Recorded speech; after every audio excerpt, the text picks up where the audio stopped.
The following speaker is an incredible person. You already heard her. She's, of course, well experienced on this branch, a real success story herself, with always a smile and a kind word for others. As you know, she's also a phenomenal speaker, much valued all over the world, and we are really proud to have her here in Finland. Vi är glada för att önska vår fantastiska gäst välkommen. Nu är det på tide att njuta för andra gång idag. Our first star global president, Hilde Rismyhr-Saele.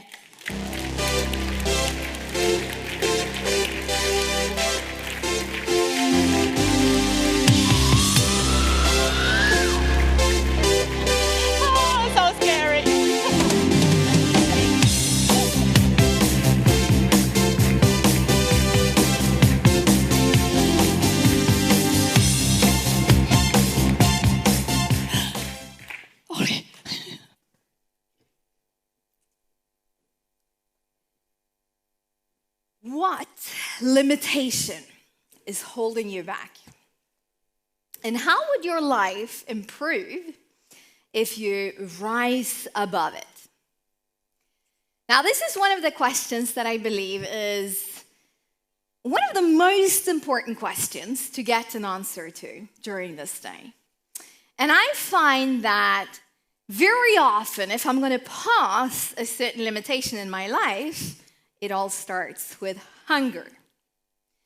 So what Manu actually asked me to speak about today is a subject that I also shared on the stage at the annual event for our diamonds. And specifically, I'd like to go into hunger and the opportunity gap that appears when you look at where you are and where you wish to be. But I have a question to you first, and that is, why are you here?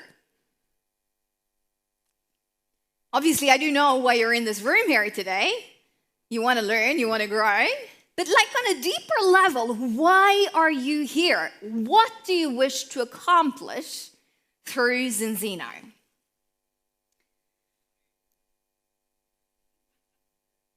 Let me ask you a different question. What's your gift? And how are you supposed to use it? Now, I fervently believe that each of us is sent into this world with a unique purpose.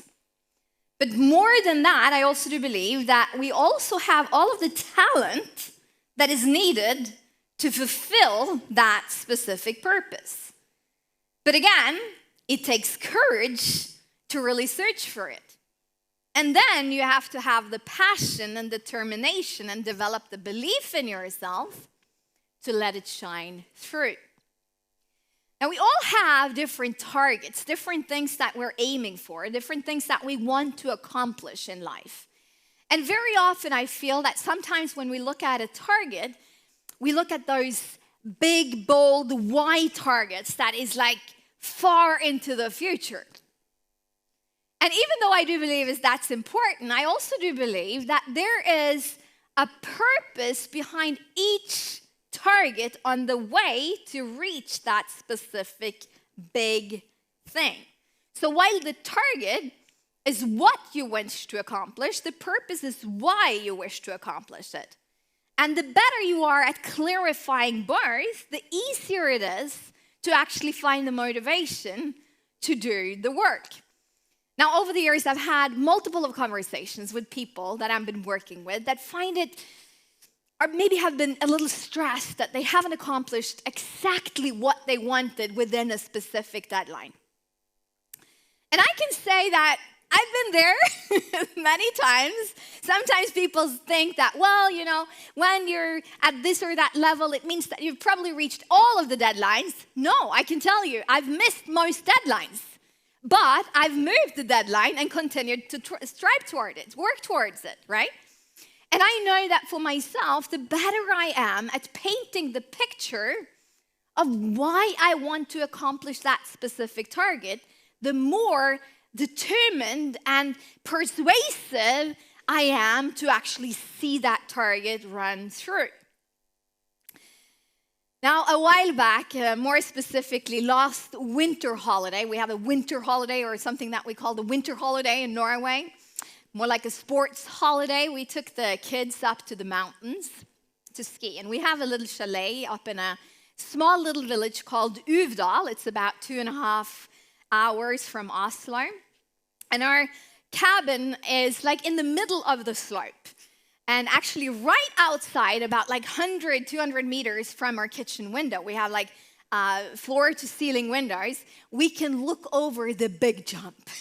It's like a big jump. So it's so fun, you know, when we're eating, we see all of these people. They're like flying over the big jump.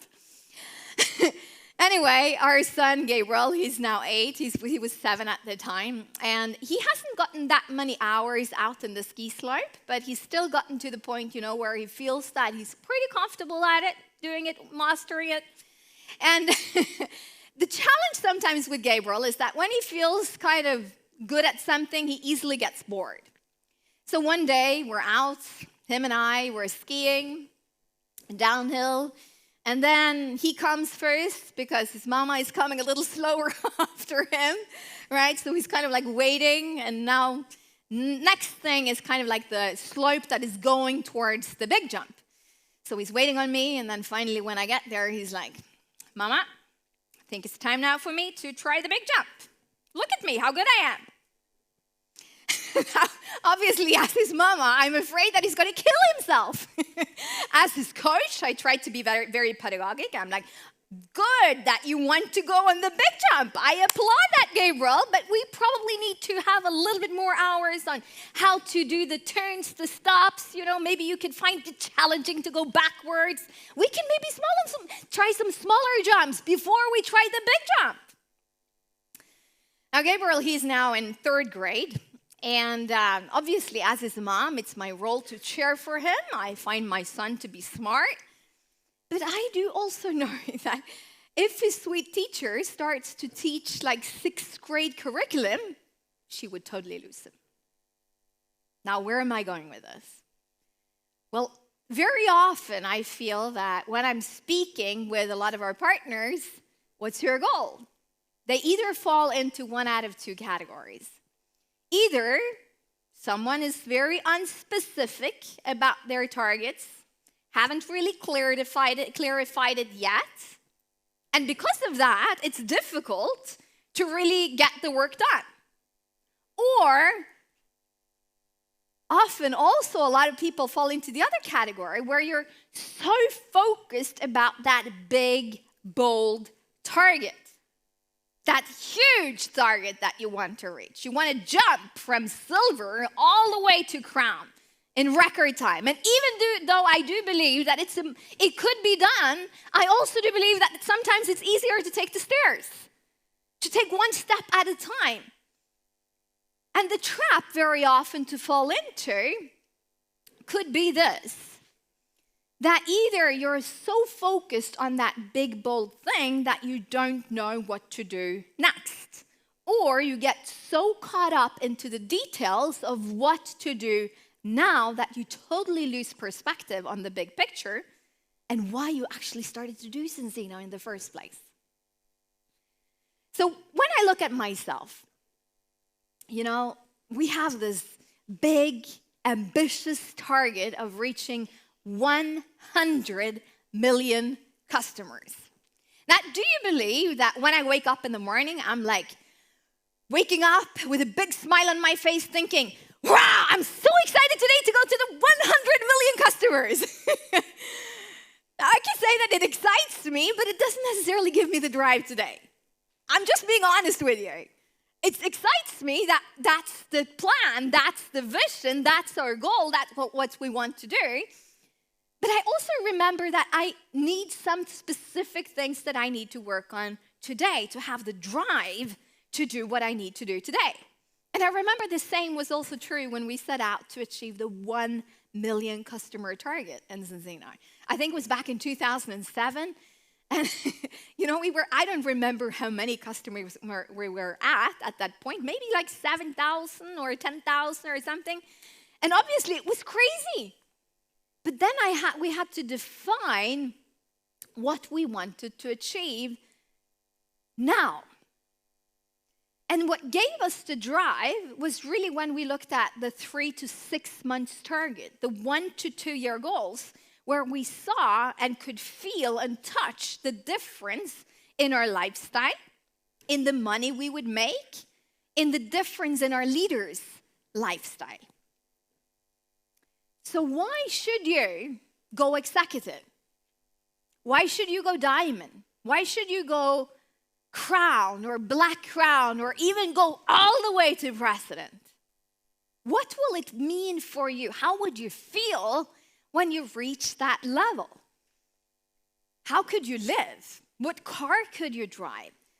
How could you be a resource to your family, to the people around you? How could you bless other people?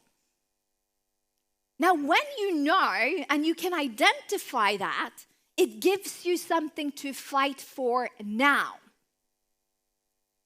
And it creates a certain sense of urgency so that when you have something to fight for now, you automatically become a lot more courageous in your actions. You pick up the phone a little bit more often to book those appointments that you need to know, that you need to do to actually get to your goal. And you become less fearful about the things that are actually moving you closer to your target. Very silent in this room. Are you with me? So let's debate a little bit. Okay, so I know that there's people in this room that are brand new. Okay, so maybe your target should be that you need to reach silver, and you need to see in context why it's important for you to reach silver in November. Maybe for some of you, it's about going executive, making a plan for going executive now in November, or even 3 months down the road, becoming executive. Now, what would it mean for you if you reached executive? What difference would it mean if you were making 800 euros extra a month? For a lot of people, those 800 euros would mean a big change in their lifestyle. Now, what if you went from executive to diamond? 4,000 euros a month. We have diamonds making more as well, but 4,000 euros a month. How would that affect your lifestyle in general? How would you feel a certain sense of freedom, flexibility in what you do? Now, for those that already are on diamond, maybe what would it mean if you went to crown? Going from 4,000 euros to 12,000 euros a month. Now, you don't necessarily need to be a diamond to just, visualize how it would feel for you to do that. But I'd like to really paint that picture for you, because I really do believe that you have to be opportunity driven. And obviously, when you look at the money would be the resource that can help you drive the results that you want in your life, whether it's one thing or another thing. So let's just look at, for instance, for those that are at 4,000 euros today and are now bumping up to crown, going to 12,000. What would that mean? Well, it would mean 8,000 euros extra a month. Now, maybe you would use the 1,000 euros on traveling, working with your team, different places. So that would be invested in your business. You're a business owner now, right? You're an entrepreneur, then you invest in your business. Maybe you would invest like 1,000 euros to reward your team, like do different things, maybe organize different team campaigns, plan for different things together with your team. But you would still have 6,000 euros on top of what you were currently making. Now, obviously, something has to go to tax. And let's just shave off at least 2,000 euros for the example there. But still, it would be 4,000 on top of the previous 4,000. So what should you use that money for? Now, maybe you could move into your dream home. Now, for some of you, it means that you could renovate parts of your home, maybe upgrade that. For some of you, it means that you could buy a new car. For some, it would mean that you should buy your spouse a new car. Anyone? The spouse would like that. Maybe you could save more. Maybe you could invest in something that you believe in. Maybe you could become a shareholder in Zinzino and earn money on the total growth of the company and not just your own growth. Maybe you could support other people, be a blessing to others, support some charity, organizations, different things that you truly believed in. The point is that when you have that exact why in place and you paint that picture for yourself of what it actually can mean, if you do that, you automatically get a lot more motivation to see it through. Now, over the years, I've obviously had some time to think about what motivates me and what excites me. And I can say that over the years, I've been excited about all of these different things that I just mentioned to you.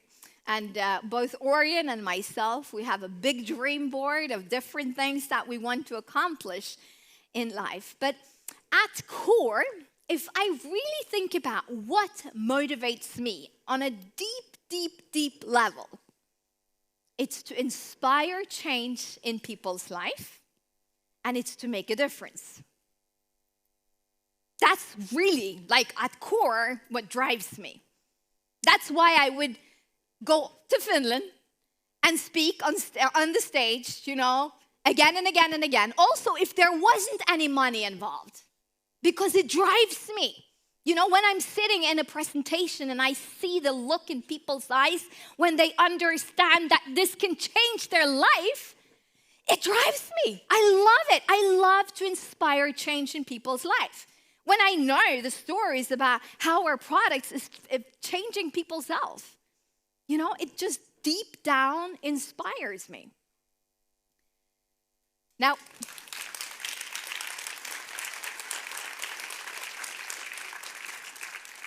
often they say that you could look at how you were as a child and kind of take something from there. And when I was a child, what I liked to do was to organize things and to surprise people.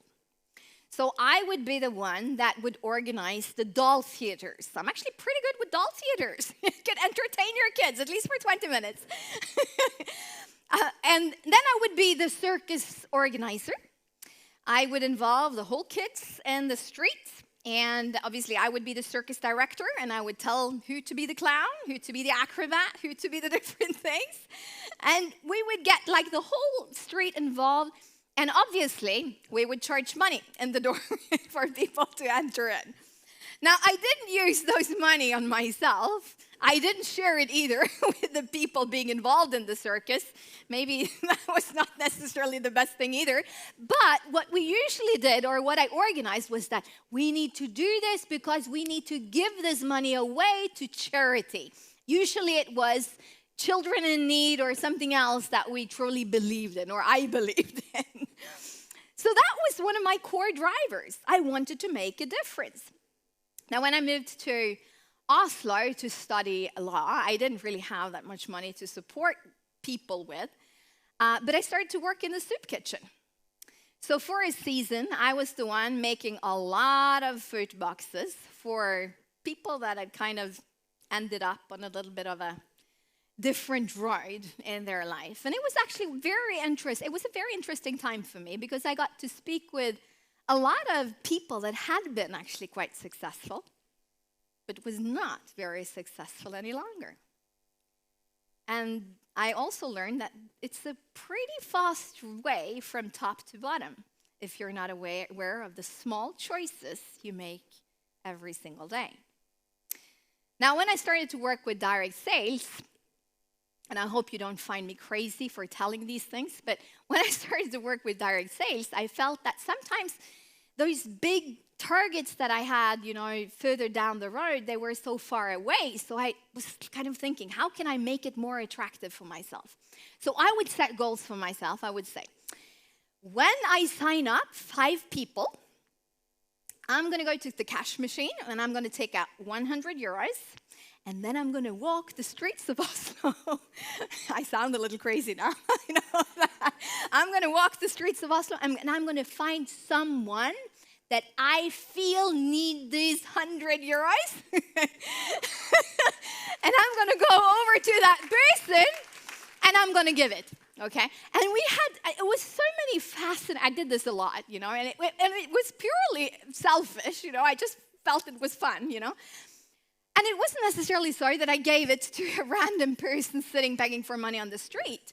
I had so many reactions, random people. Some cried, some was laughing, some was like, oh, I won the lottery. It wasn't a lot of money, 100 euros.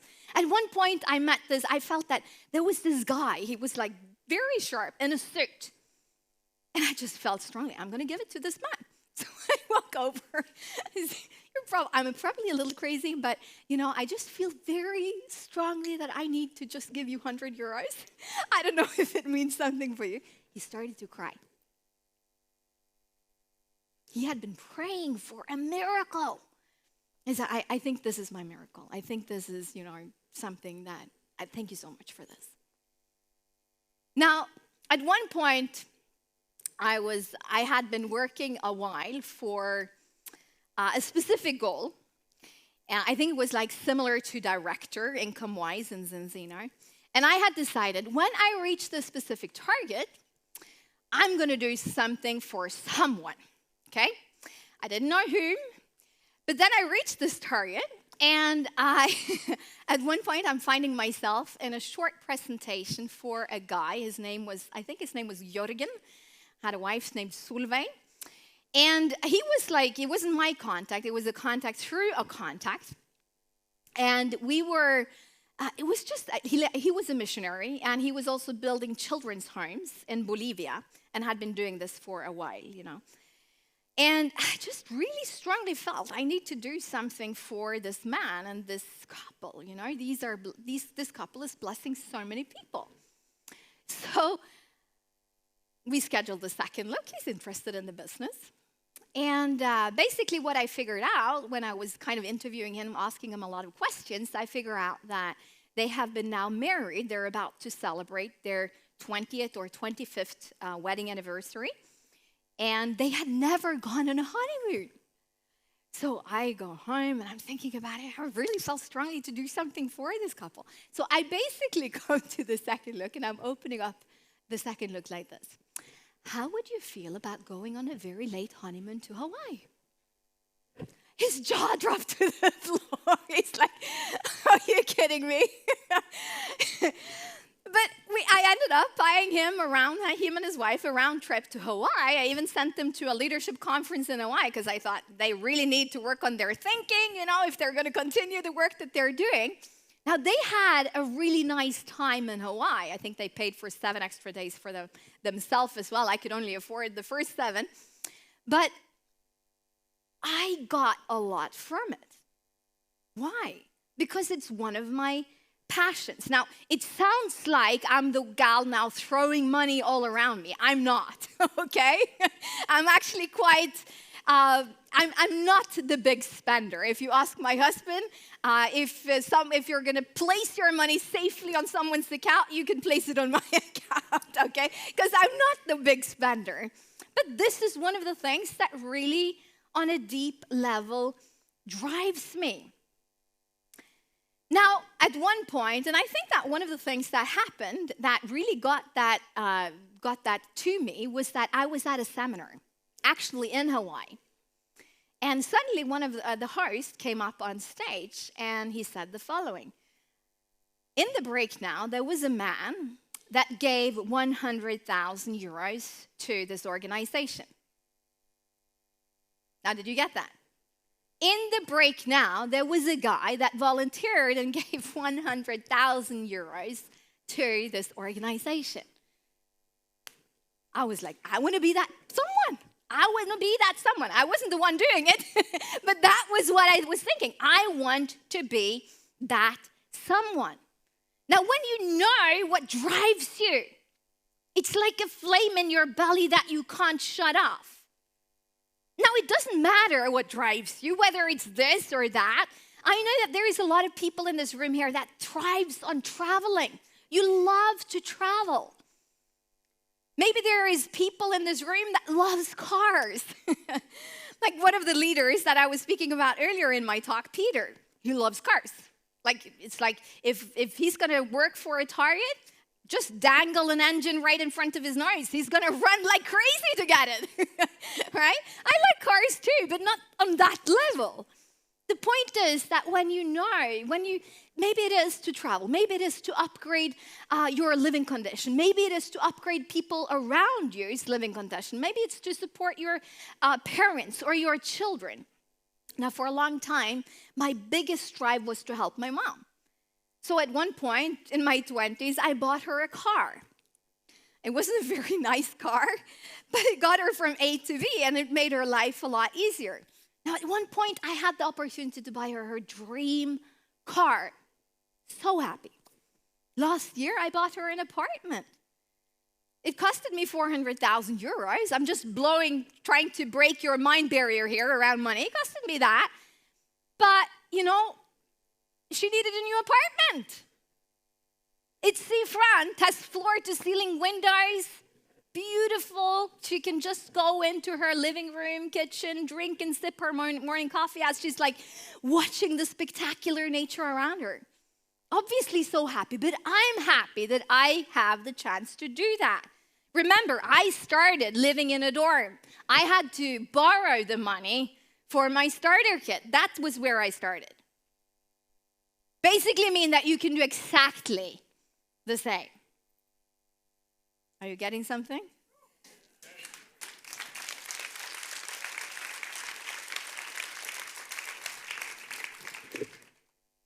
Now, maybe you're already at Crown and earning 12,000 euros, so you want to jump up to Black Crown. What would that mean? Well, that would mean 12,000 euros on top of the 12,000 that you're currently making. 24,000 euros. Obviously, you don't need to stop there. You can continue to climb. Now, why should you make that money? Do you want to sleep in Egyptian cotton that feels like soft air to your skin? Yes. Maybe you want to buy a mattress that is shaped to your back. Maybe some of you are like, gosh, this blonde is crazy. I like the sheets that I'm sleeping in today. That's maybe because you haven't tried sleeping in Egyptian cotton. It's a difference. Now, obviously, if you do have 4 kids like Manu and Anu, and you're going to have 2 sets for each bed, and you're going to have for the guest bed and your own bed, it costs a little bit of money if it's like 1,200 euros per sheet. But it's a difference. Now, did you know that the average person actually spends 26 years of their life sleeping? That's like 9,490 days in bed. 227,760 hours. It's a lot of hours. But more fascinating than that is actually that the average person spent 7 years of their life trying to sleep. Kind of a big market for Viva. It's like 33 years in bed. So for those of you that think that Egyptian cotton was a very big luxury, you understand it's so a necessity. Now, obviously, I'm joking a little bit here, but it's a difference. There is a difference between 5-star hotels and 5-star hotels. And usually, without a few exceptions, the top ones cost a little bit more, has better service, has better showers, has better towels, better view, better food. Basically, everything is better. Now, there is clothes and there are clothes. And again, like I said, I'm not that big of a shopper. I'm not that one, that is highly focused on brands. That's one of the things that I don't care that much about, as long as I feel that it fits me. But over the years, I've understood that there is a difference when it comes to quality. And there is fabric that feels like dry toilet paper on my skin, and there is fabric that feels like soft air on my skin. And in contrast to the 100 billion clothing items that are produced every single year, if you want to think green, you want to invest in something that lasts. Now, my point is this: you deserve the best. Wouldn't it be nice to be able to co-invest together with your child when they're moving out in an apartment? To have the flexibility to do that, or to send them to the best universities if that is what they want. Wouldn't it be better to give them a good financial platform to stand on? I'm not talking about spoiling your children. I'm talking about guiding them, teaching them, giving them a better shot than you. Wouldn't it be nice to just work your way up to the top of the Zinzino career ladder and be a shining role model if they one day would like to work the business together with you? Now, if you're going to fill that gap of where you are and where you wish to be, it means that you have to ask yourself a few questions. Number one, what's the time I'm currently spending on this business? Number two, how effective am I when it comes to the hours that I spend? And number three, can I potentially invest a little bit more hours into my business? Now, I do believe that we earn money from our business through three different things. Number one, we schedule, book, and have presentations for potential partner prospects. Number two, we schedule and present the product to potential clients and customers. Number three, we sign them up, we get them started, and we follow through. That's what we earn money on. And if you are doing this on the side of your regular job that most people in this room are doing, well, my full recommendation would first and foremost be that you would invest at least 15 hours a week. But some people can invest 15 hours a week and get crazy good results, and other people can invest 15 hours a week and don't get any results at all. Why is that? Well, it is that way because some people are doing the things that are building their business. So 50% at least of your time should be spent on the rainmaking activity, the things that are bringing in customers, that are building your team. And when you do that, those 7 extra hours spent will be managing your business. But you have to look at how can you be more effective with your time. And by then being consistent in your actions over time, you could actually start here today and build it to diamond from actually just investing those 15 hours a week. And you will be one of those diamonds 6 to 12 months from now. Because it's about being consistent in the things that are building the business. Doing the things that are actually getting to the top of the mountain. Doing the pipeline where one meeting is leading to the next. But again, how much faster could it go if you decided to invest 5 more hours over a season? How much faster could you build it? The point is this: when you do the right activities and you know why you are doing it, it's like a positive virus that is spreading and that is creating a grassroots fire around you. People can see it in your eyes. You know, I'm not the best cook. Orion didn't marry me for that, for sure. I've gotten better over the years, sorry. But I do know this. If I'm going to bake a cake, I usually start with flour because every recipe usually has the key ingredients. If I'm going to make an omelet, it's smart to start with egg. And I also do believe this, that if you're going to live a rich and fulfilling life, it starts with passion. It's said that enthusiasm comes from the Greek word antheos, where theos stands for God and N stands for within, God within. But you really don't need to be struck down the road to Damascus or hit by a bolt of lightning from above.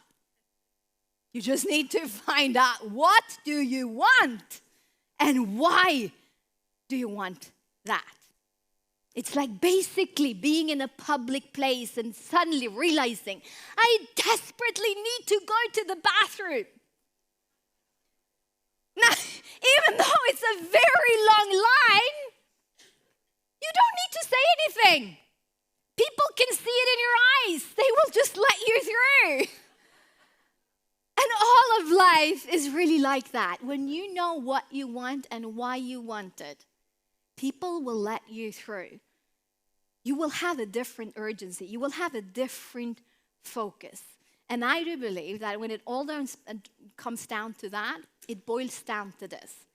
That is really your big jump. And that is really going to be your key and big opportunity. Thank you so much for having me. It's been a pleasure to be with you today.